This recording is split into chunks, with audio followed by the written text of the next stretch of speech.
The sun was setting on the horizon as Tom and Emily cruised down Route 66 in their old Chevy. They had just graduated from high school and decided to take a road trip across the country before starting college. Excitement filled the air as they looked forward to the adventures that lay ahead. As they drove through the desert landscape of Arizona, Emily pointed out an old, abandoned motel by the side of the road. Its faded sign read Desert Haven Motel in rusty letters. Intrigued by the eerie atmosphere, Tom suggested they stop for the night. The motel looked like it had been deserted for years, with broken windows and crumbling walls. The door creaked open as they entered the lobby, which was covered in dust and cobwebs. A bell sat on the counter, and Tom hesitantly gave it a ring. After a few moments, an old man appeared from a back room. He introduced himself as Mr. Jenkins, the owner of the motel. He seemed surprised to see visitors but offered them a room for the night. Tom and Emily were tired from driving, so they accepted the offer and followed Mr. Jenkins to their room. The room was musty and dimly lit, with old furniture covered in sheets. Tom and Emily unpacked their bags and settled in for the night. As they lay in bed, they heard strange noises coming from the hallway outside their room. It sounded like footsteps pacing back and forth. Curiosity got the better of Tom, and he decided to investigate. He opened the door and peeked outside, but there was no one there.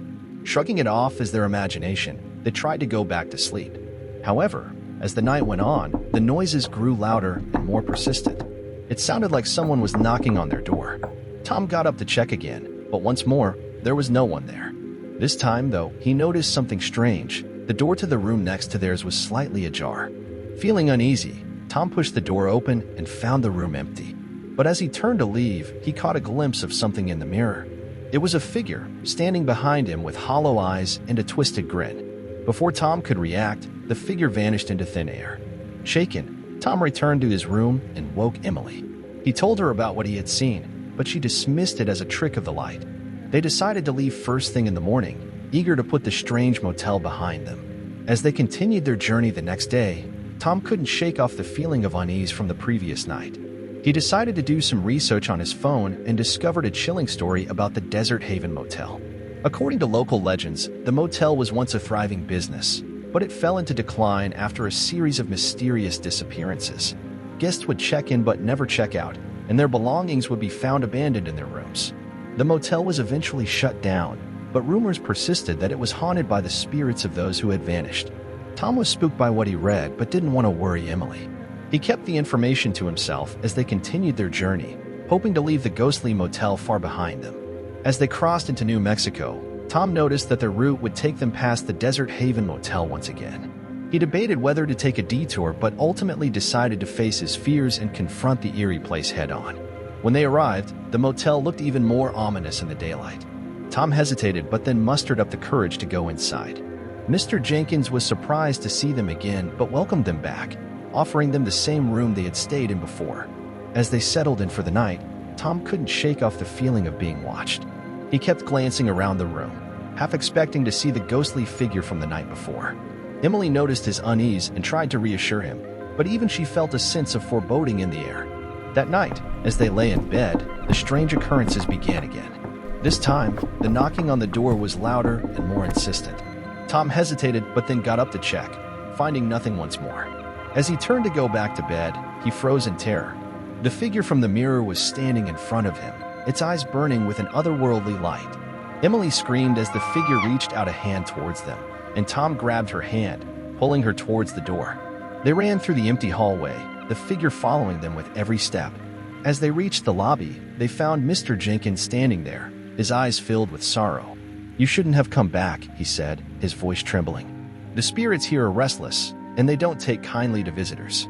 With a wave of his hand, Mr. Jenkins uttered a few words in a language Tom didn't understand. Suddenly, the figure stopped in its tracks and dissolved into thin air. Mr. Jenkins explained that he was a guardian of sorts, tasked with keeping the spirits of the Desert Haven Motel at bay. He had tried to warn Tom and Emily by telling them the motel was closed, hoping they would heed his words and stay away. But when they returned, they had stirred up the spirits once more, leading to the haunting they had experienced. Mr. Jenkins apologized for not being more forthcoming earlier and offered them a place to stay for the night in a nearby town. Tom and Emily accepted his offer gratefully, relieved to be away from the haunted motel. As they drove away the next day, they looked back at the Desert Haven Motel one last time. knowing they had narrowly escaped a fate worse than death. The rest of their road trip was uneventful, but Tom and Emily couldn't shake off the memory of the haunting. When they finally arrived at their destination, they promised each other they would never speak of it again. Years passed, and Tom and Emily went their separate ways after college. They both found success in their careers, but always felt a lingering sense of unease whenever they passed by an old, abandoned building. One day, Tom received a letter in the mail. It was from Emily, who had stumbled upon an old newspaper article about the Desert Haven Motel. The article reported that the motel had burned down to the ground, with no explanation for the fire. As Tom read the article, a chill ran down his spine. He couldn't help but wonder if the spirits of the motel had finally found their peace or if they were still out there, waiting for their next unsuspecting victims.